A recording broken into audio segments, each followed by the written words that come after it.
The story of Seong Gi-hun is concluded in the dramatic, heart-stopping finale of Squid Game Season 3, but a brief appearance in the finale sets up a completely new spin-off, the first and third most-watched seasons of the show, which centers on individuals with massive debts playing a series of deadly games, are available on Netflix. By creating a spin-off reality program called Squid Game: The Challenge, as well as by producing experiences and items related to the show, the streaming service has already benefited from its success. Regardless of how much fans adore the Squid Game, its creator, Hwang Dong-hyuk, has stated in interviews that the main series will conclude in 3 seasons.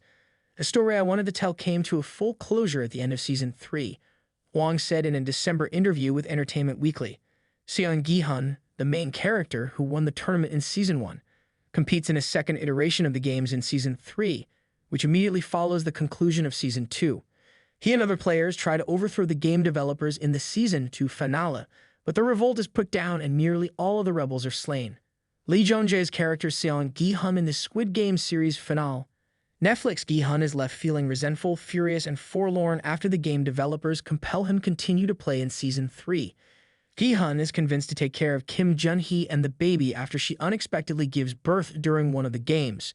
Gi-hun and the baby are targeted because the game developers forced the baby to assume Jun-hee's position as the player after her death. Gi-hun and the infant survive as the last 2 players in the game, but one of them has to pass away for the game to be over. Gi-hun gives up his life to save the baby, and he gives his daughter in America the money he had left over from winning the first season's games. "We are not horses," Gi-hun said in closing.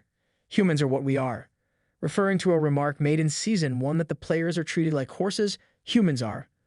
The remainder of the season finale concludes the character arcs of the other major characters following Gi-hun's passing. The game organizers leave after Hwang Jun-ho, a detective who attempted to assist Gi-hun in stopping the games, arrives at the island where the games are being held, but it is too late to save anyone.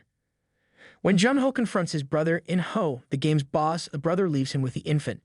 Jun-ho discovers the baby and the prize money in his flat 6 months later. Around the same time, Choi Woo-seok, who was detained for attempting to assist Jun-ho in locating the island where the games are being held, is freed and intends to open a hotel. Sab Bayuk's sibling from the first season, Cheol, is reunited with his mother. One of the guards who assists a player in escaping, No-yeol, learns that her daughter has gone missing and is in China. The last few seconds provide the biggest surprise. While driving through L.A., In-ho transferred Gi-hun's money and possessions to his daughter, notices a guy and a woman playing Jackie in an alleyway. She is another recruiter for the games and is portrayed by 2-time Oscar winner Cate Blanchett.